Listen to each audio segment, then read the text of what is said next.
Morning, everyone. The time is 11:15 now, and welcome to our Phillip Securities Research morning call for the 29th of November 2021. So today we've got a few stock counter updates on Alphabet Inc., IX Biopharma, and Thai Beverage, which will be followed by our Singapore weekly.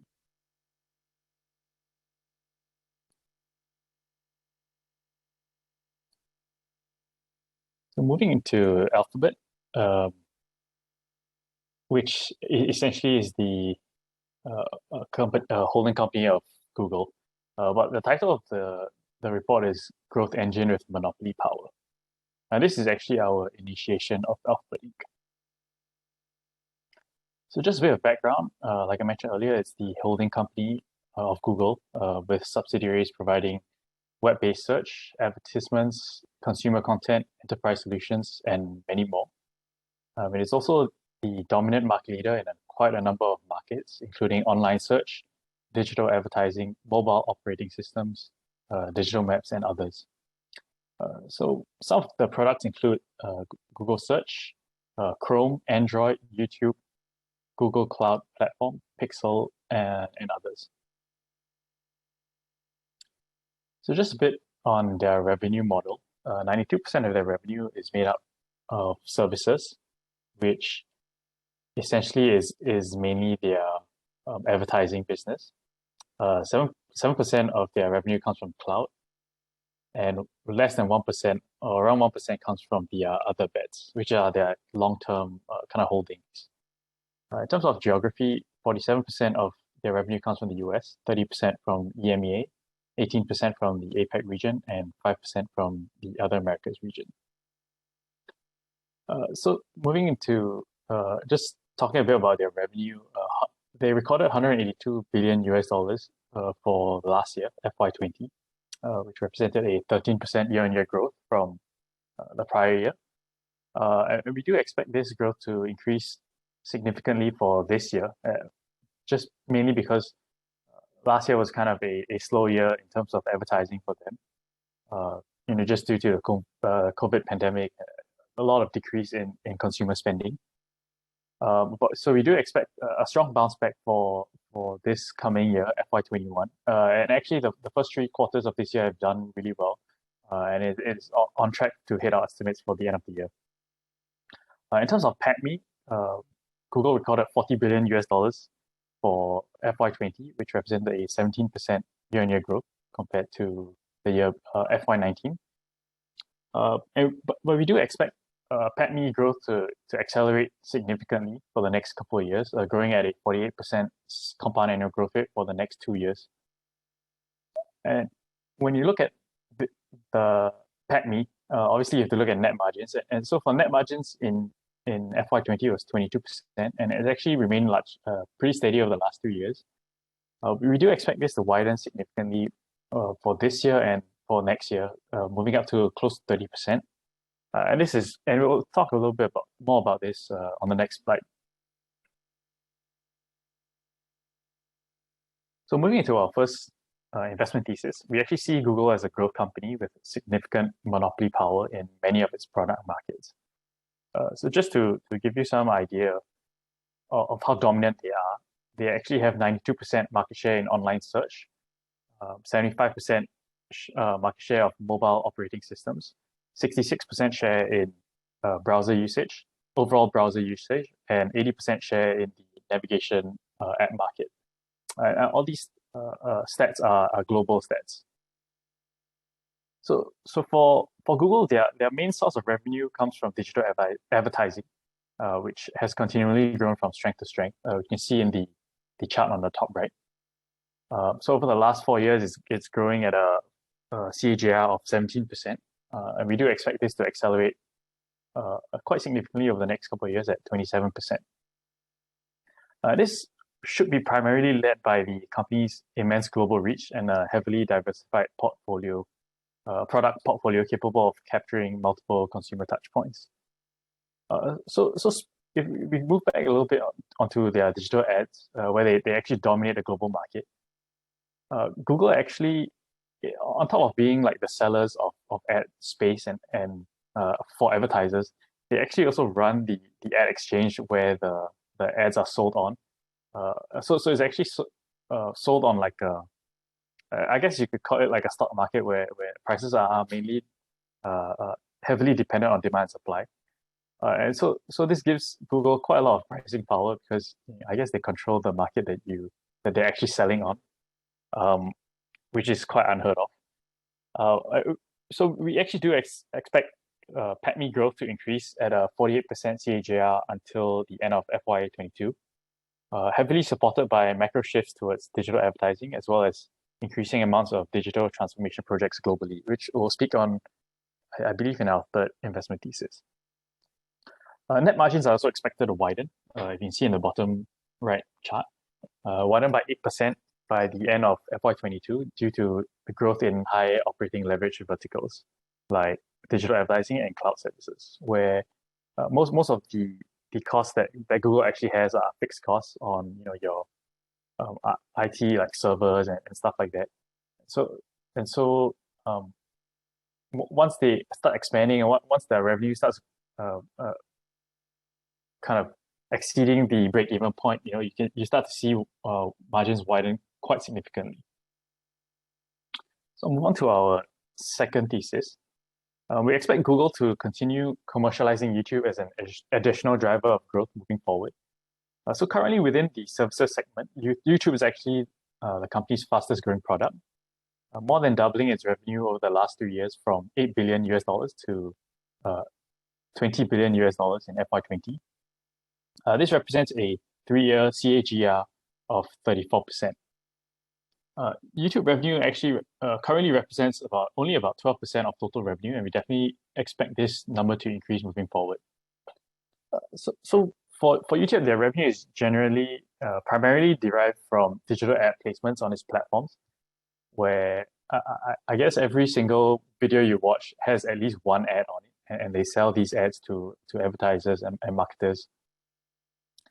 They also have this very unique strategy where they offer monetary incentives to content creators to try and attract more content creators.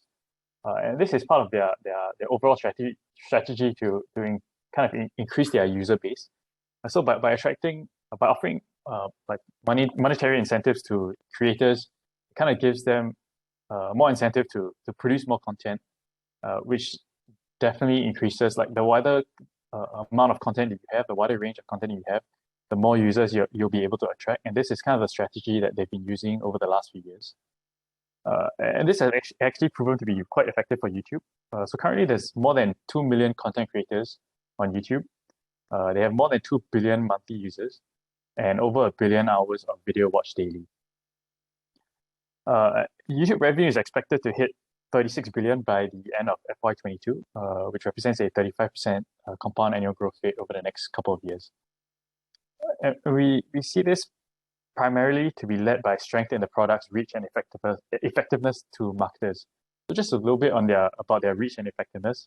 On average, about 70% of YouTube's reach in terms of advertising reach is actually delivered to audiences that are not reached by your traditional TV media.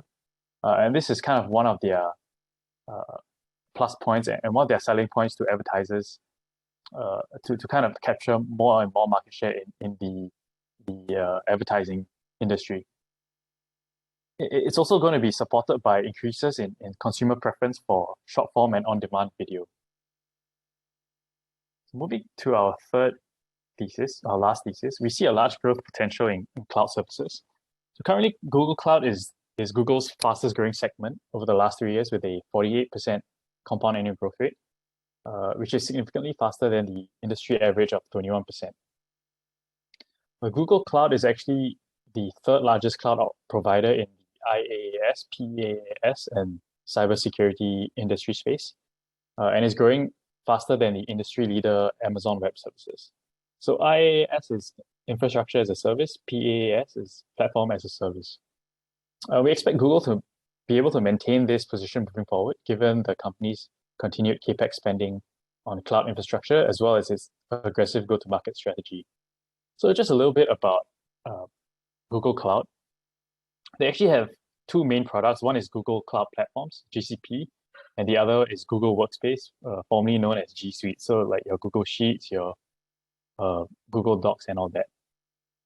They kind of they've been expanding their cloud products quite heavily, and this has bode well for them because we've been seeing quite a significant increase in digital transformation projects globally. So as more and more companies, they digitalize, they want to move their hard copy files, store it online, they need a place to host it, or they have their business running fully online and they need some sort of data analytics, maybe some AI, some machine learning. Google has all these products readily available for business to kind of transition into this new age of digital growth or digitalization. So we expect this segment to continue on a strong growth path and double revenue by FY22, representing a 41% CAGR. So quite similar to their last 3 years' growth, just continuing on this growth trend. And it would be significantly backed by tailwinds from an early stage growth industry, which the cloud industry is actually in, and further supported by an increase in digital transformation projects, which I mentioned earlier. So moving on to the risks. So Google has actually quite a number of antitrust lawsuits. They've been involved in quite a number of lawsuits over the last few years, both in the US and abroad, especially in Europe. Most of the lawsuits have only resulted in fines without significant impact on operations. Although there have been quite a lot of suggestions that tougher consequences should be imposed, such as breaking up the company, especially with their because regulators kind of argue that Google is so dominant and has monopoly in so many areas. But as long as most of the outcomes of the lawsuits remain solely as fines, we definitely view these risks as somewhat benign because the company definitely has the ability to pay off these fines. I mean, $5 billion out of $200 billion is not that much. So for our second risk, we definitely see a potential for stricter data privacy regulations. And this has been quite a theme for the last few years amongst regulators globally. They kind of are trying to impose stricter data privacy regulations, especially amongst big tech. And we believe that it's only a matter of time before such regulations are passed. And this could provide significant headwinds for companies that rely heavily on data, which Google does, especially for its ads business. But to kind of mitigate this, Google has actually tightened its own internal policies just to stay ahead of future regulations. So, for example, they've kind of already said that they do away with their third-party cookies on Chrome. They did mention that they were going to do away with it in the first or second quarter of 2022, but they've since delayed it due to other issues. So moving on to the valuation, we actually initiate coverage with an accumulate rating and a target price of $3,380 based on a DCF valuation and a weighted average cost of capital of 6.9% and a terminal growth rate of 4%. So that'll be all for Alphabet. I'll pass my time now to Paul for Biopharma. Thank you. Thanks, Jonathan. Next slide. Okay, in terms of IX Biopharma, so last week they made an announcement.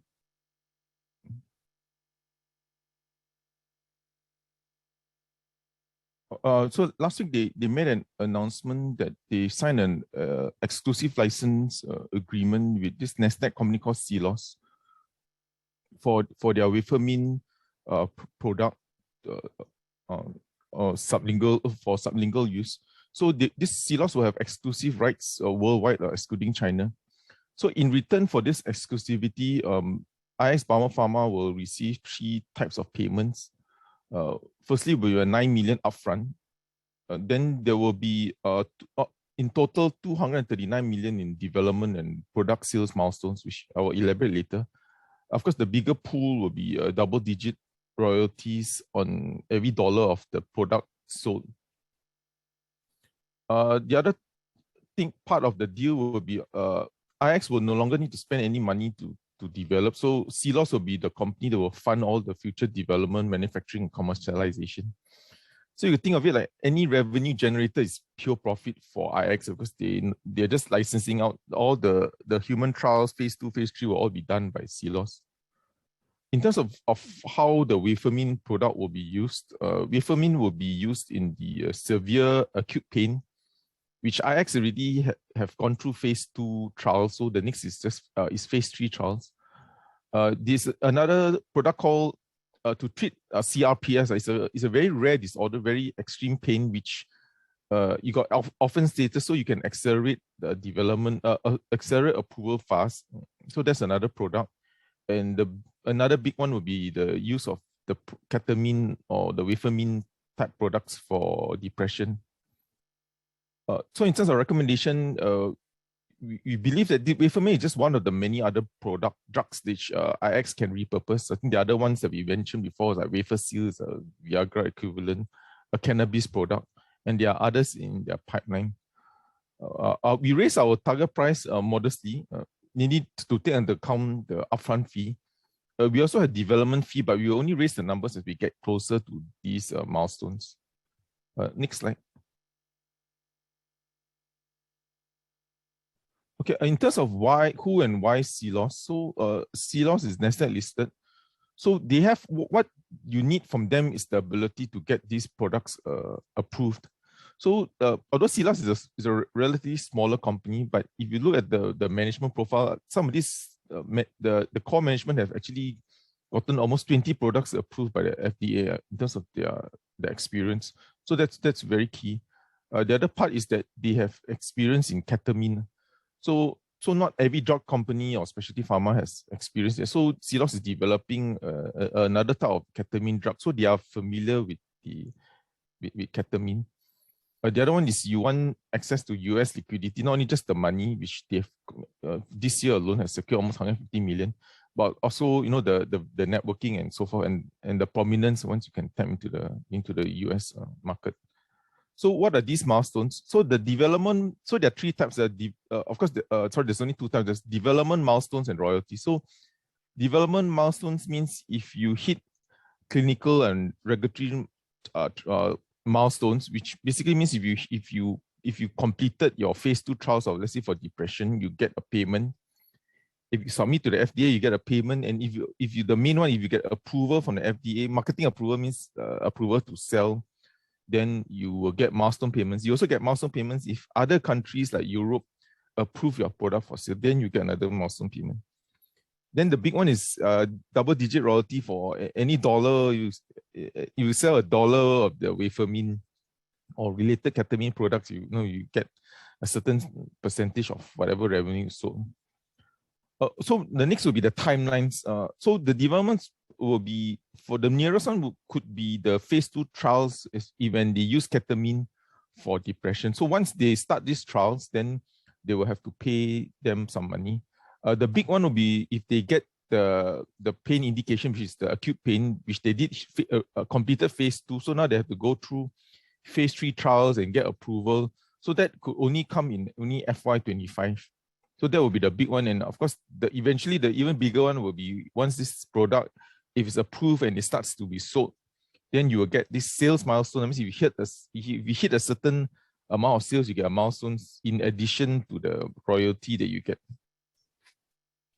Okay, next slide.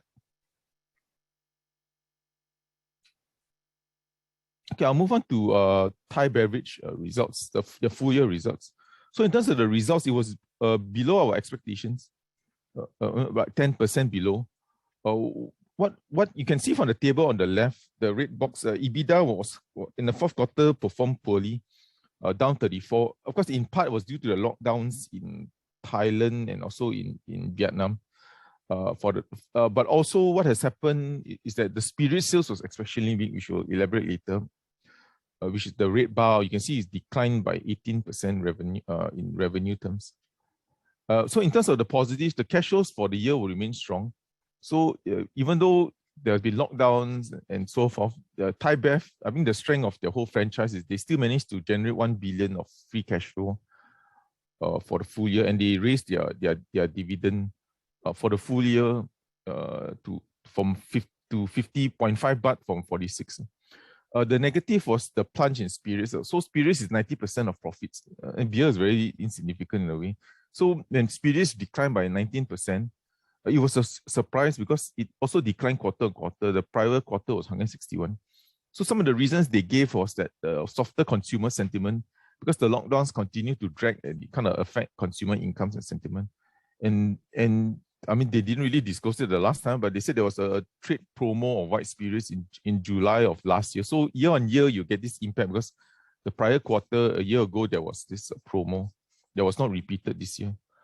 In terms of outlook, the recovery is underway, but it will be a bit tepid in the near term. I think because the lockdown is beginning to take a toll on consumer incomes. And the lockdowns are still happening. Of course, the reopening of borders is happening gradually. Even the nightlife entertainment in Thailand will only reopen on January 16, 22nd. So the whole December quarter, you won't get this reopening because all the bars and clubs are all closed. So obviously they're going to impact a little bit it will impact the alcohol consumption. The one positive is that because raw materials is also rising, what they're doing is we'll explain a bit later. So what they're doing is that they're raising prices for white spirits, which is their main product. You can assume it's like the cheapest kind of spirits price in Thailand. So they're raising the price in October. And usually the elasticity is not really high because there's not much alternatives for this particular product now in Thailand. We downgrade to accumulate, mainly because we lower our target price. We actually cut our FY22 earnings by 10%. Actually, like 3 percentage points was due to lower income, but the other 7 percentage points, curiously, was due to the Thai baht. So the Thai baht was especially weak this year, and we had to kind of revise. We don't revise Thai baht assumptions every quarter because it's so volatile. But this year is already down 7%, so we had no choice but to revise downwards our Thai baht forecast against the Sing dollar, because the Sing dollar appreciated, I think 7% this year. So as a result of the change, we get this drop in earnings per share, and likewise in terms of the PE target price. Next slide.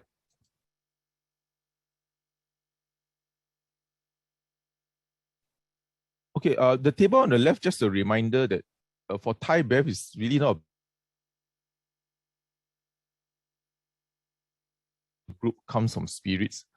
Actually, the other 10% actually comes from F&N and the property division. In terms of some of the highlights, just to share with everyone, they briefly talked about Thai in terms of the currency, because appreciated from 1.3 to 1.4, so there was quite a huge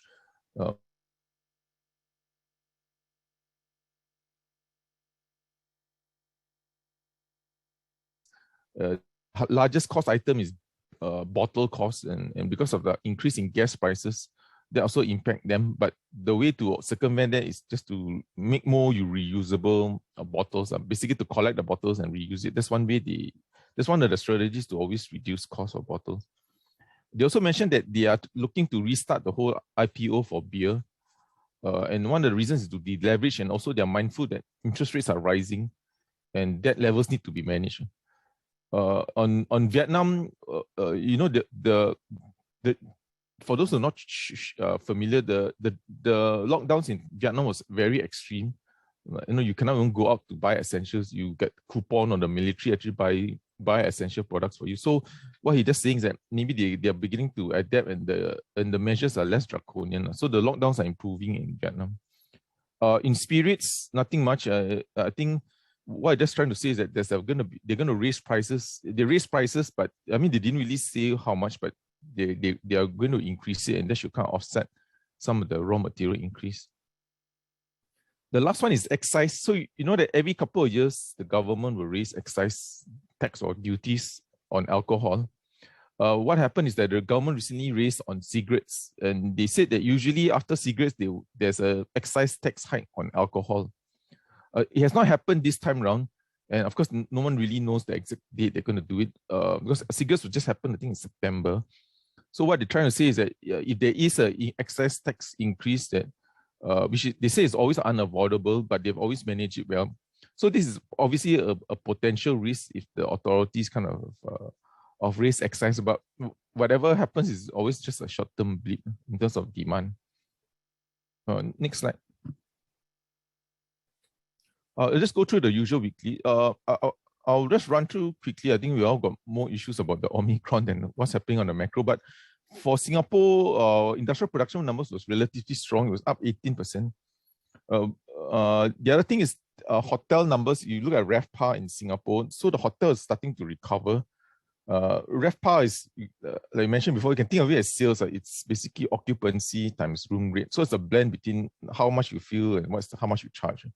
So you can see that it's up almost 25% year on year, and it's still continue to improve. So hotel is improving in Singapore. Inflation is clearly climbing in Singapore. I guess for those who go grocery shopping will know. But in terms of the numbers in October, it's up 1.46. It's the highest in almost 3 years in Singapore.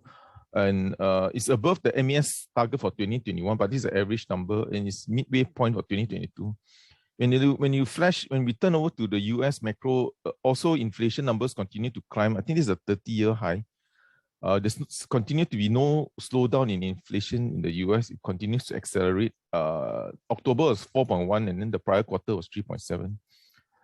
So in terms of a barometer of the health of the US economy, if you look at loans growth, it's still strong at 7%.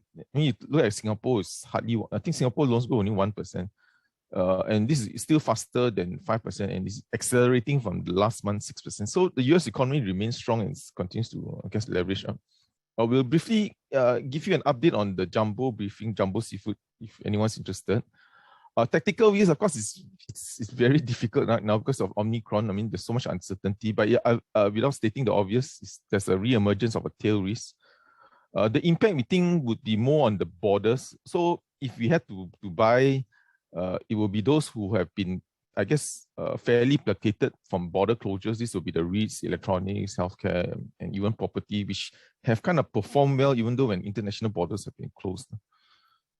Longer term, just a reminder, I guess, the equity markets have kind of rallied past all these variants. But again, this one, who knows how severe this is. These are the events. So this week we will have Marathon Digital and this China Shenzhen. Tasin has been cancelled, but you'll be replaced by Nordic if anyone's interested. And these are the remaining. There's one more court live briefing on the 9th, which we will add in later for anyone who is interested. Next slide.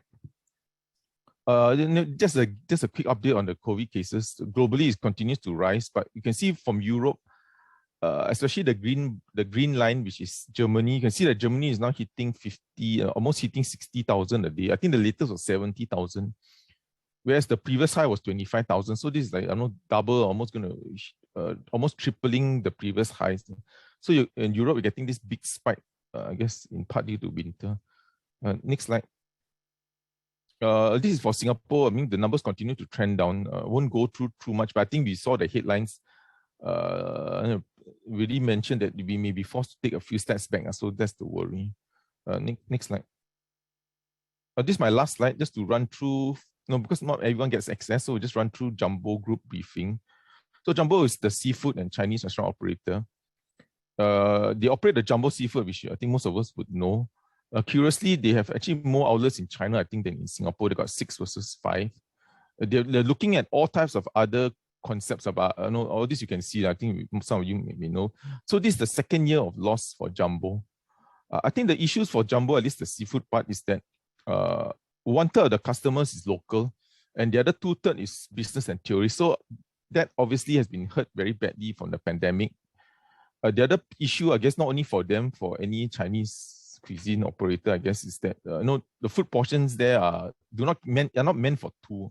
They're meant for larger crowds, and even 5 packs is not optimal for them. In terms of landlords, which we kind of ask them a lot on, in a nutshell, the conclusion is they're at the mercy of the landlord. There's really little negotiation power, as large as Jumbo is. The landlords are concentrated and they have the holding power. So although you may be large, but to the landlords, you may, I don't know, maybe only 1-2% of the mall. So regardless, and also the problem they have is that when you're signing a lease with them, you're assuming there's 100% footfall, because the landlords are not going to budge. They're assuming you have 100%, so they're not going to move on the rest. So there's no discount, no lowering, and so on. So landlords still have very strong bargaining power. I won't run through the rest. I think the table on the right here is just to show you the same store sales. China did well because you can see here China was negative 18, then bounced to 50. China did well because of the weak FY20, but also because of the borders are closed, so they cater more to locals, and that will benefit any Chinese restaurant operator, I guess. Okay, I think that's it for me. I think we can move on to Q&A. I guess you go ahead first, where most of it is yours. Okay, so thank you, Paul. So just give me a moment, yeah, because I'm the one hosting today. So yeah, okay, share. Okay, so let me see through the questions. So I believe I saw one question that says technicals on all the three local banks, but let me see. Just occasion it become that I do have the chart for the DBS and OCBC. UOB will become slightly later. So for the DBS, okay, so DBS actually last Thursday, okay, on the 25th November, I did a webinar with Investing Note with the Malaysians. So I did find the occurrence that there is actually a gap down below on the on DBS. On last Thursday, okay, so Friday, because there's a news of the new Omicron, I don't know if I pronounce correctly, is actually there's a strong gap below, and then price do find its support at the end of the day above 50-day moving average, but I think the US market last Friday when trades it actually gaps down. So right now we are resting on the multi-year support at around $30.44 to $30.93, but you know that I believe that this is one more down wave coming. First of all, because of this exhaustion gap, breakaway gap that we are seeing, and the trend actually wasn't there was like it's like a falling wedge, double top, breaking down. So we are seeing a new trend going forward. So you look at the Ichimoku indicator, that we can actually see is that the first sign of bearish cross and the lagging span crossing below the candles. Sengo span is sloping down, but yes, yet to cross below the Sengo span B. So right now we only have the fulfillment, the early stage of 2 out of 3 bearish signal for the DBS. So for OCBC, I think the sell-off was quite intensive.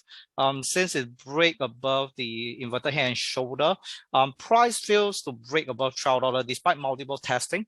So it's like weakening of the resistance, the gap resistance over here, the breakaway gap actually. So the failure to fill the gap and break above $12.28 is kind of like a strong signal that the OCBC, the banks is facing some sort of like kind of like overvalue kind of like situation in technical terms, I mean. Okay, so also I think compared to DBS still maintain within a 200-day moving average, but for the OCBC, it just today it just breaks off the 200-day moving average. So we actually might find a mean reversion back to the downside. Okay, so and despite RSI showing extremely oversold, we can see that the ADX, the DM minus is up above the average. I can see the DM plus actually have a performance cross above the below the ADX. The ADX is the black line. So ADX is showing some update with DM minus on the upside, is showing that the downtrend is getting slightly stronger for now. Short term, we might see $11 being retested again. However, I think that any rebound will just be a dead cat bounce or a corrective move back to $10.73 to $10.59 moving forward. Looking at the larger chart, we can see that there may be a false breakout. All right, so this is what we feel that OCBC might be heading to for that. So next one, I'm going to SIA. So for SIA, this morning, it actually breaks off the, it actually has come back to the support. It's around 38.2%, and it just come off with a multi-period support over here at $4.78. And the support at $4.86 region. This region was like a multi-year, multi-period support throughout from June to September period. So if this ends off well as a bullish hammer, we can see some slight upside instead. Okay, going forward. But I mean, there is still a risk because I think the ADX showing the downside trend is intensifying. Descending triangle, this is a larger ascending triangle, this is a descending triangle. So if we do look out for the FIP levels, we can see that if we successfully cross above the 1.618% extension level of the descending triangle, and yes, we are maybe seeing a pullback up to $5.25 in the short term. So this is what I have for SIA. So for the next one is the SIA engineering. If we look at it, and SIA engineering, blah blah blah blah. Okay, so it shows off the same outlook. The support, the gap support over here remains supported over here between $2.19 and $2.25. Just that the downside, the DM minus signify the downtrend is intensifying. So we are looking at maybe a short term. If it close above this level at $2.26, we can see that there is a short term upside to $2.41, all right, to test the upside. Looking at a longer trend, this like a corrective ascending channel. You can see 3 N wave. So upside in the midterm, we expect $2.70, even $3 to be met, and then followed by a downside. Longer term support we made at $1.50 to $1.69 moving forward. Okay. So let me see the questions. Done half. Del Monte. So Del Monte has been engaging in a corrective bullish flag, larger bullish flag momentum. Right now, is testing the major high at 40 cents to 43 cents. And price has emerged stronger on this this like intermediate bullish upside. Okay, but the thing is that 40 cents has been like very unsuccessfully been broken after I issue a report that there is an inverted head and shoulder. We test it, breaks up again. So price may go into a deeper correction at this support region at 3.15 and perhaps 285 as well. So the reason being because the prices has been on sluggish. I mentioned it fails to clear. It makes a lot of attempt to break above 40 cents, but I think lack of volatility and volume actually may push prices lower to the up to perform a rebound going forward. Okay, so Olam actually, if I remember, it closed above. There's a tweezer top, come a bearish engulfing candle. So let me close off all this, and you can see that actually RSI is showing a flattish kind of momentum, while the price chart make a higher high. So, and we combine with the price action, price do have a at a bearish sell down and at a support resist, immediate support over here. Last Friday it just gapped down to $1.78. Today it clearly shows a bullish kind of like a harami pattern, but or you can call it an inside bar. But whether it will really sustain the closure, I think that there will be one more downside. Any upside, if it's a surprise upside, you need to break $1.85 to confirm on the upside. You can see that we're going to hide everything on a plain chart. You can see that Olam actually breaks off the okay, just pardon me about this, all right. The downward falling wedge pattern, and we're waiting to make a higher high going forward. So target wise, longer term will be at $2.05 moving forward. Okay, so back to the daily chart. If should anything that's fell, I maintain a support at $1.60 to $1.65 moving forward for Olam. Okay. Okay, so next one will be ARA. ARA, I don't really have much ARA lock. So ARA, okay, so the overall trend remain up, break off the downtrend. Right now you do have a rounding top, come head and shoulder kind of formation potentially. So multi-day support, neckline support is over here, 887. So not much. I remain very neutral about it. And then there's a descending triangle, kind of like in the formation over at the right shoulder. So anything that is break up, you need to break above the 0.925927 region to confirm to the upside. Otherwise, I maintain that there will be maybe a dip below to 815 before a rebound. So either way, Ichimoku is showing that the uptrend is really kind of over for now. Looking at a exponential moving average, is like the slope of the 50-day moving average has already sloped down, flattish going towards a sloping down. So it's not really that of a optimal kind of signal. So I remain range bound for that. Top glove, I think all the glove stock last Friday had a sharp spike. Okay, so today there is a gap above this, but the downtrend still remains. Okay, so doesn't mean that the uptrend is back. Downtrend still remains. Okay, so first of all, I think that there is a chance that price may test $1.325 above, and then before we can decide on the next up move. Okay, and for the shorter term, I think that 1045 to this level is going to be over. I think on Wednesday, it will test and then maybe have a shorter correction back down before moving up.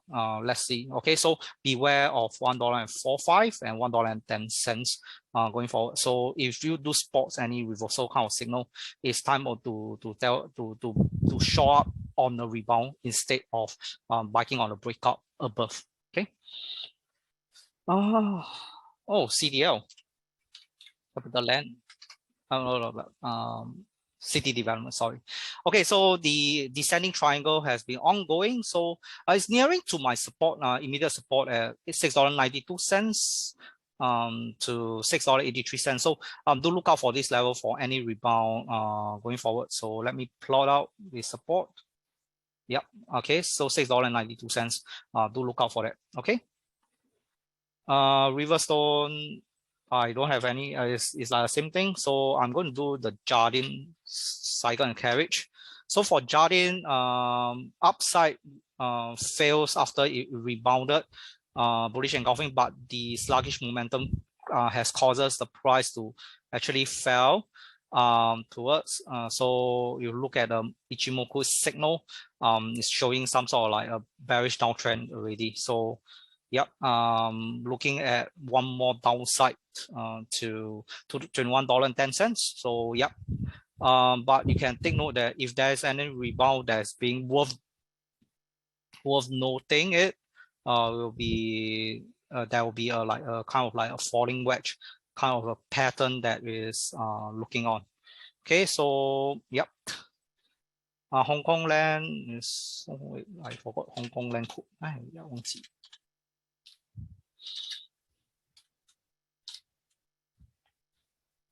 So for Hong Kong land, the failure to break the divergence over at $5.60 region was like not really that fantastic. Price do show some momentarily kind of like a correction. So next move, I think there will be some consolidation down before testing the resistance support at $5.18 to $5.30 moving forward. So this what Hong Kong land, there will be a break to the upside again. Okay, so local bank is done. I'll do. Oh, you asked me so many. Okay, I'll do out of ISDN, UMS, and Frankel, I'll do AEM and Frankel maybe. So let's start with QNM before I pass my time to my colleague. Okay, so QNM actually breaks up on the upside. Wow. Okay. Then the bullish cross has already come back. All right. So target price will be at 69 cents moving forward. Okay. So this is what I expect for QNM. AWX. So for AEM, $5 has been well maintaining. I think there will be one more upside to $5.20, slightly above, before one middle count trend correction, retesting the support at $4.80. Okay, for Franken, price do remain elevated above support, but rebound seems to be sluggish. So I still maintain my upside on $1.91 to $1.99 for that. Although previously I said $2 and $2.12 is optimal as well, but my best guess $1.91 and $1.99 will be much better. Okay, so yep. Let me see any last question before I move on. SMI. Okay, I'll cover one more last one, Hong Kong stock. And Costco shipping, because I did cover. So Costco shipping, yes, I think it breaks off the resistance.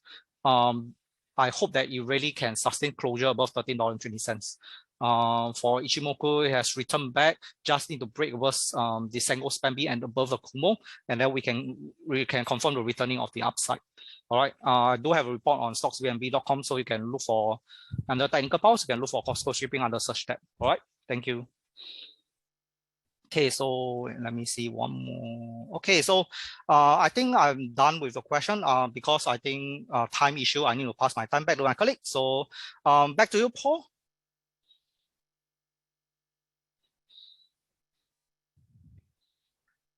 Yeah, can some of you take on the questions? I think there's a banking question and the geo before we take on the rest. Thanks. Hello, Vivian here. I will take on the question on please share on the investor presentation by Geo Energy first. So for Geo Energy, very strong set of results for third Q21. Revenue was more than doubled or increased 150%. So mainly due to the elevated coal prices, as the amount of coal delivered remained largely the same, or is largely stable, up about 5% for if we compare like quarter on quarter for the last few quarters. Yep. So for the coal prices, they benchmark it to the ICI 4, which is the Indonesian coal index. The ICI 4 coal price, so if we compare on a year-on-year basis, for 3Q21, it was 72.28, and this is up from 23.95 in 3Q 2020. So it's about more than, I guess, a three times increase.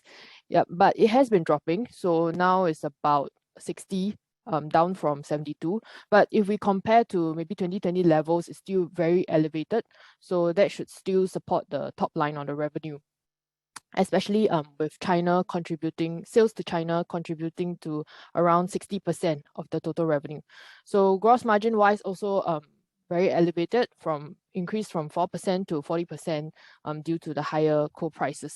And on the outlook, the management mentioned that coal prices are still expected to remain strong, especially it's still a large gap from the 2020 levels.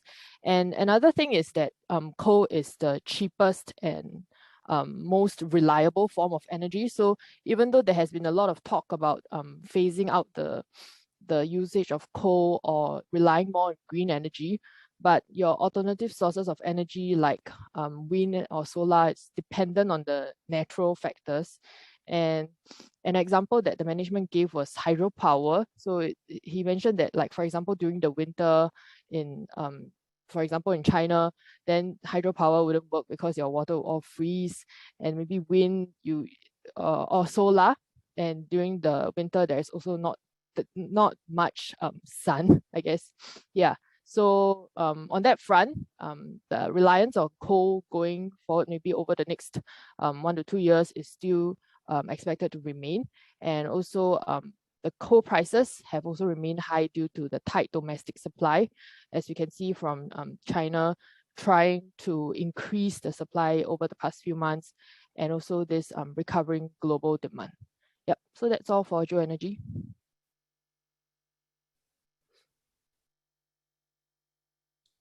Okay, I think I'll take on. There's one question for the banks. Let me look through and see if there's any more. Okay, yeah, there's only one question, so I'll just take that on. Give me a minute, let me find it. Okay, how do you see the impact of the Omicron variant on bank shares? So I think it's quite, I would say, similar to the Delta variant, in the sense that this will sort of halt their growth, and so the NIMs might still be at the same level as they are currently, and this will come in at the lower end of all the banks' guidance. And I think Wayron just now shared on the TA side, so we'll see there's a bit of a sell-off, and this might maintain moving forward. And I think it's a bit too early to tell what would happen yet, but I guess we have to wait and see how serious this variant is moving forward. But moving forward, it will just maintain currently at what they have guided, on the lower end of their guidance. Yeah, I think that's all for me. I'll hand it over to the rest. Thank you.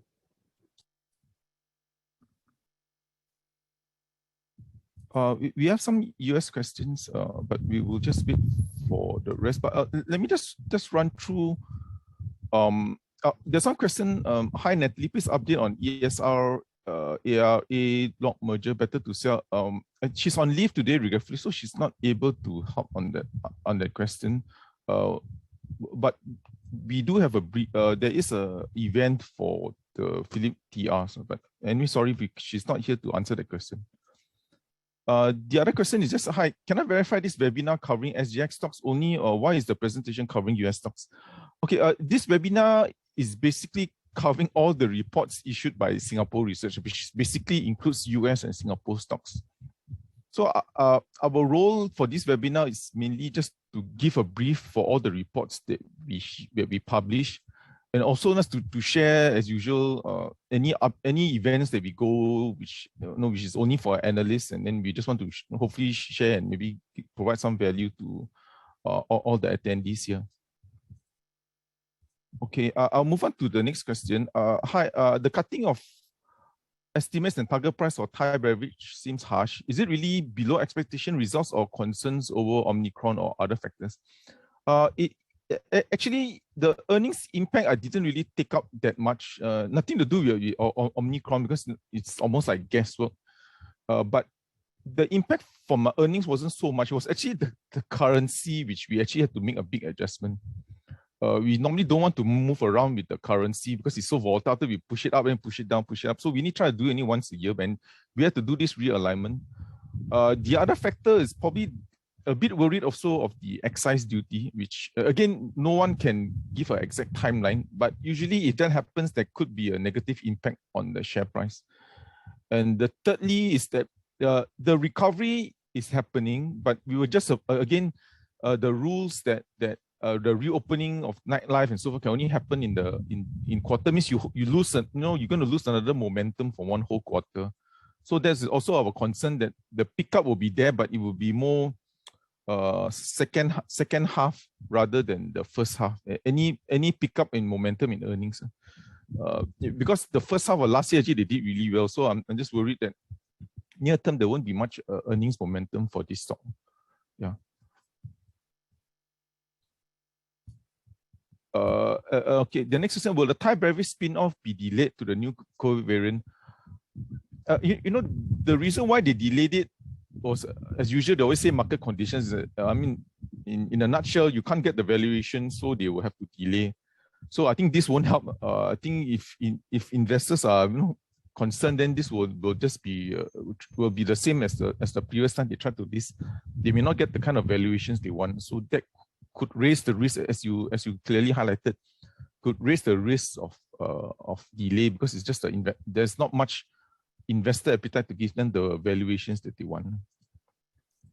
Can you give an update on Yoma? So I was actually in the call, so I had to abruptly cut off. But let me just give you a bit of sense of what's happening. So in the last 6 months has been, I think we know there's a change in government, the so-called military coup.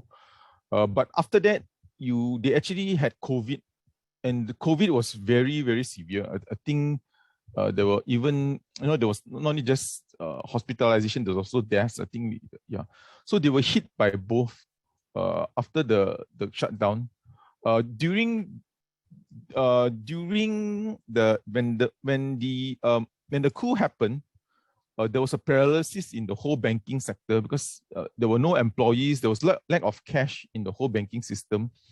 So, and as a result, the whole economy was kind of paralyzed.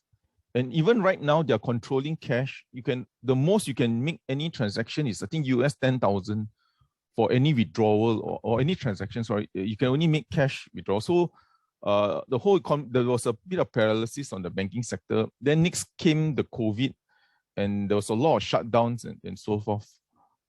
And that's why the whole economy went to tailspin the last 6 months. In terms of the results, what they've done is they made a lot of write-offs, goodwill write-offs.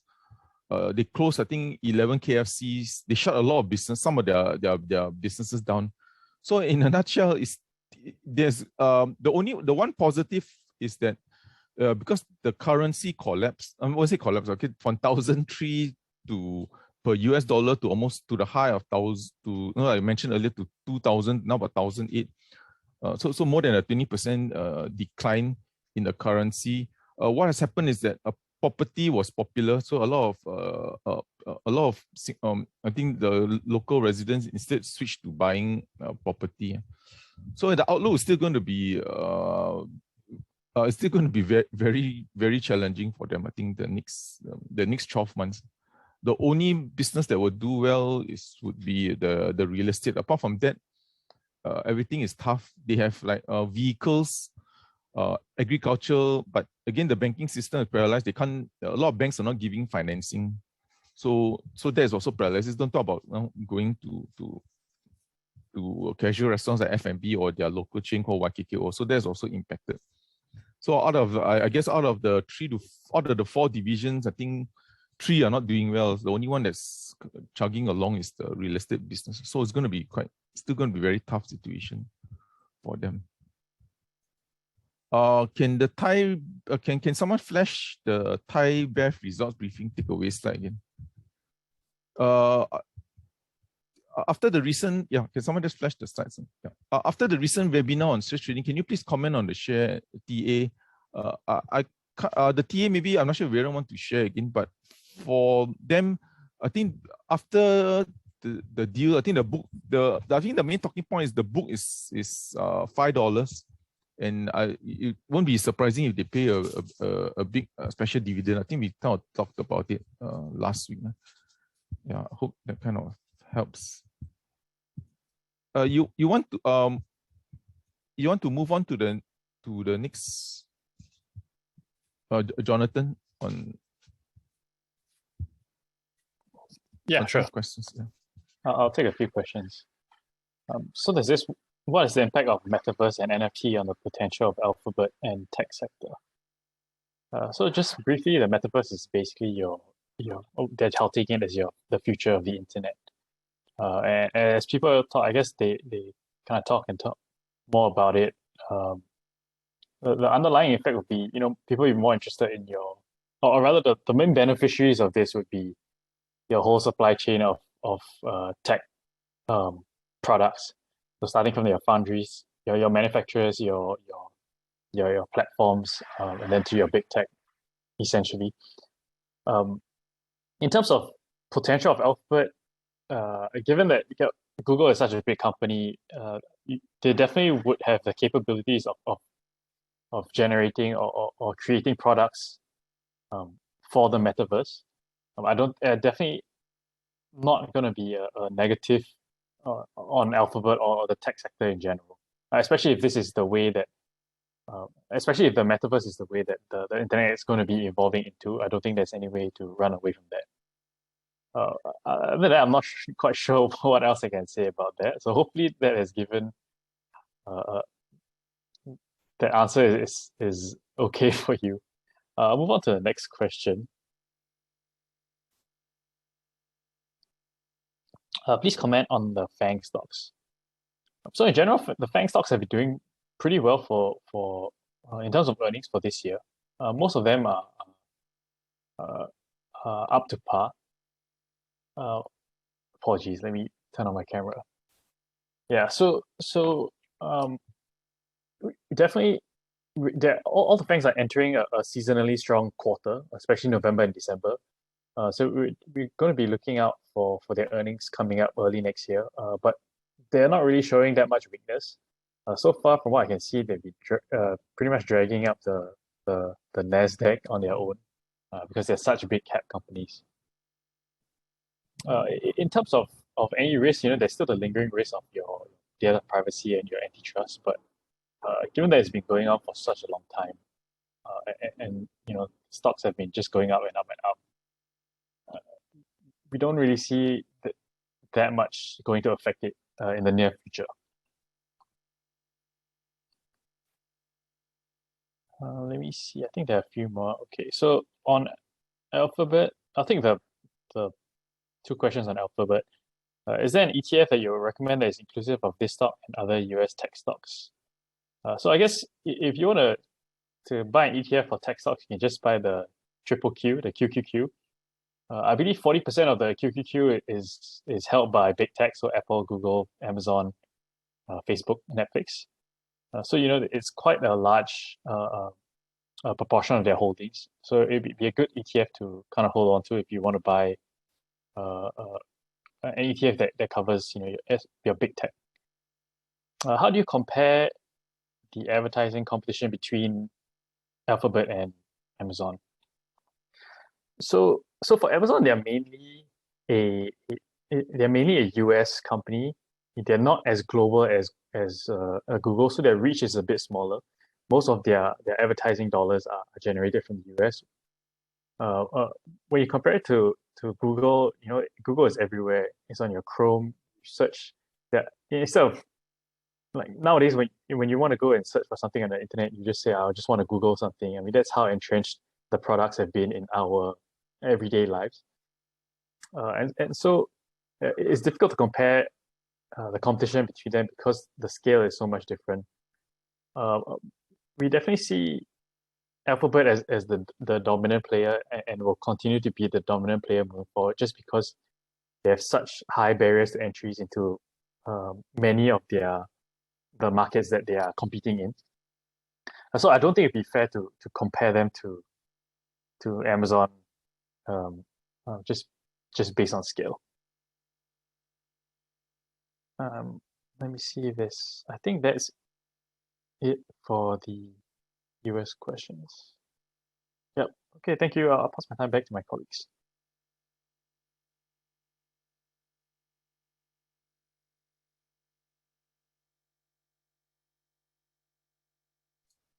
So I will take the one on LHN. Kindly comment on the potential listing of LHN logistics business announced recently, and what would be the impact on the share price. So basically for the logistics business, it contributed about 20% to the total revenue for FY 21.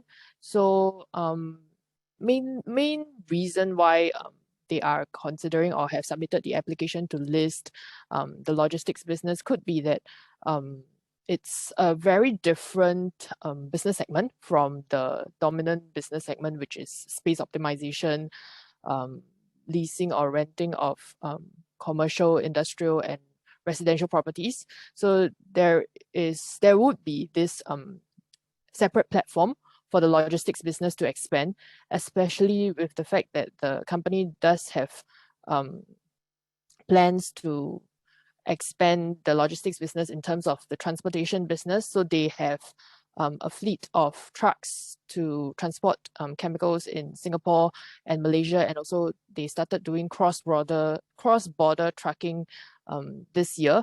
So there are plans for expansion of this, and the other thing would be for the more value to be realized for this segment of the business. And with regards to the impact on the LHN price, can't really help with that, because that would require, I think, some of the parts valuation, which we just do the price to earnings valuation. So can't really help on that. Apologies for that. And the next one, maybe just a quick comment, would be the question on any view on the recent IPO by Daiwa House. So it's Daiwa House Logistics Trust. Good to invest, or are there better REITs to look at? So maybe a condensed version of the IPO is that this Daiwa House Logistics Trust it will be primarily focused in the Japanese domestic market, but of course the sponsor, which is Daiwa House, do have plans to expand in the Asian or the ASEAN region. That's why they are listing in Singapore. And with that, for the assets, they are mainly catering for this logistics assets. They are mainly catering to this third-party logistics players, and also with the fact that e-commerce has grown over the past few years, and of course more due to the COVID-19 pandemic. So good to invest, or are there better REITs to look at? The dividend yield, projected distribution yield for FY22 is at 6.5%. So I think you can say that it's higher than the other REITs or trusts, logistics trusts like Mapletree Logistics Trust, which are at about 4%, 4.5% for this trust based in with operations majority in Singapore. So yep, that's the comment that I can give. And will there be result announcement from Golden Energy? So for Golden Energy, they only do half-yearly reporting. So the next next result announcement would be for the full year in March next year. Yep.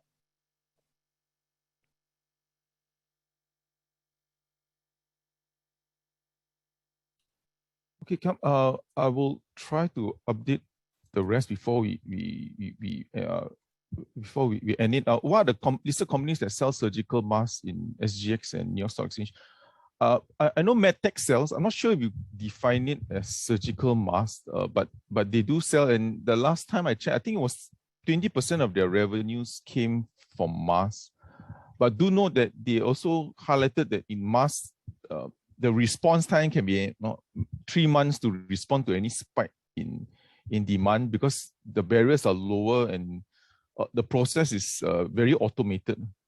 So yeah, in New York Stock Exchange, I really no idea. But in terms of masks, I guess the largest one in SGX would be MedTech. I think it used to be less than 1%, but because of what has happened, it's as high as 20% during the briefing almost a year ago. Yeah. Okay. Let me just run through which REITs have greater potential. Again, sorry, Natalie is not in, so she won't be able to help on any REITs question. I apologize for that. Maybe next week. The next one for me, IS Biopharma, as the milestone is about 2 years away from now, what is the expected timeline for target price given? Our target price is usually on the rolling 12 months, but this is on a DCF basis. So the value won't totally crystallize only in 2 years. So it's on expectations that they can secure not all the development milestones, but we kind of kept kind of lower down our expectations of what they can actually get. And as they progress and there's more news, then our target price could actually expand even more as we come nearer to the 2 years. Yeah, that's how, especially for pharma, it's a bit different because it's a bit back-ended. That means it's like only in the big jump only come in at the later part. But no, we can't. When we do valuations, we have to take into account those future revenue streams and not take only when it happens. Then we take 100%. Then our target price will swing from, I don't know, 10 cent to 30 cent in one day to another. So we try to just take a parts of the stream of the revenues. But again, this is just one of them. Hopefully they can get other products online. Hopefully that helps. What is your Thai Bev previous target price? It was 86 cents, the previous target price. Netlink, any change in outlook and challenge ahead from previous update? There's no real change. I think the next thing to watch should be next year when there is the regulatory review. Regulatory review means every 5 years the authorities will just the authorities have certain amount of returns you can generate based on the forecasted. Again, it's a bit of a black box that they don't give us the details. What we think is that prices might decline a little bit, but again, the way the distributions are done, the distributions also depend on capex. So their distributions is a bit even better in a way than a typical REIT because their distributions includes capital expenditure, even loan repayments. So it's a real free cash flow, not just operating cash flow. They actually take out capex. So as a result of that, they can, even though they might nudge it down a little bit, but I think they can the capex can actually drop a little bit to cover if there's any drop in dividends. So we think the DPU can still sustain even after the review, and even if you assume there's a slight drop in the selling prices. These are the selling prices, which all I think $18 if I've forgotten per user or something. Yeah. So there's no change in terms of the outlook, and that's meant to be because it's meant to be a boring stock. What strategy do you recommend? Sorry, I just missed that. Okay. Hi, Paul. What strategy do you recommend in view of the new variant? What stocks to buy? This is really this is really tough because it's a bit binary. But for us, we just stick to. For us, we still like the banks. We still like the property names, even though international borders close. We think the theme for higher interest rates won't really change. I think the theme where inflation continues to rise because the bottlenecks in the supply chain, again, this is all speculation. Right? If the variance is really more severe, I think the supply chain, the bottlenecks will become even worse. And we still think that the theme of rising interest rates will still persist, and that should put the banks and even the stock exchange in a good state. The worst will be the international borders one, like airline travel, Genting. I think those will probably have to wait a bit before coming back in. Yeah, but again, this is all real speculation because we really have no idea how the implications of this variance. But if I had to go in, then this would be where I would look. The banks and even some of the REITs, because they've already survived the international border closures. So ours is just that the worst case is the borders will be constrained again at the international borders. What's your target price for AM? We don't cover AM. Vivian, can you give an update on SunPower? Yeah, sorry again, the Maple Tree Logistics, Natalie is not in, so sorry, I can't really help you on that. On the new IPO digital REIT, not sure. Yeah, sorry, all the REIT questions, I think we have to defer it. Apologies, because Natalie is not in.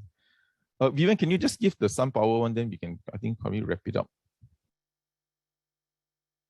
Yep. Okay. So for SunPower, not much change from the update that we gave about 2 weeks back. So main thing for them, I think, would be the impact of the high coal prices on their costs. So they did mention that with the fact that the coal prices have still remained quite volatile, so have raised steam prices quite a few times this year already, but not yet passed on 100% of the costs. So expecting further increase in the steam prices maybe next year. And other than that, I think the outlook for SunPower still remains very strong, with the fact that they are expecting additional contributions from the new plants and also the current green investment projects, GI projects ramping up, with the fact that steam demand in China also continues to remain very strong for the next, according to the forecasts for the next 5 years. Yeah.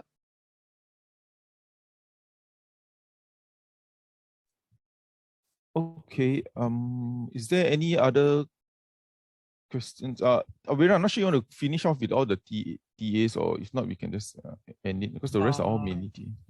Okay, so just do. Hey, thanks, Paul. So I just do a final one. Just screen out before we wrap up for the day. So just mainly 3 counters. First of all, I think straight trading didn't really clear off the resistance that was talking in my report, which I released last week. So, but the 3-way correction likely to say the maximum price is going to go is around $3.31 to $3.26. Means that in order for the upside to continue, I think this level must be supported. And then you can look at the patterns wise. You can look at there is like some sort of like kind of like a pattern, falling wedge kind of pattern. So we shall see. All right. So far right now, although it gapped down, but relatively the selling momentum was relatively light for that. So for the SGX, yes, we can see some bullish action, a strong one actually today. That it actually has touched my support zone too, a rebound to the upside. Is possible once it leaves $9.33. However, I think that going to $10 might be a challenge for now. First of all, we do have the $9.40 resistance level to be contested. So if it breaks it, then we'd like to see $9.75 being the target level next one. So lastly, before we end, you can see that STI actually today has a gap down. Same like the bank is testing the immediate support over at this level of the the double bottom inverted head and shoulder at 3106.49. So this level might be the next level to be tested going on. I can see that the DM minus is going strong, so we are seeing a very strong downtrend for now. So we get 2 successive breakaway gap of the downtrend, bearish breakaway gap, bearish breakaway gap, and then bearish measuring gap that indicate a continuation of the downside. All right, so deeper retracement, we expect 3071.69 to be tested as well, and then we might see some rebound going on. Okay, so that's all for me, and I pass my time for Paul to wrap things up. Thank you. Yeah, okay, so thanks everyone for your time, I mean, and spending time with us. So we will probably have 2 more last sessions for the year, then we will end it for this year. So another 1 more until the another 2 more Monday webinars, and then we will end it for the rest of the year, because everyone will be on leave. So thanks everyone.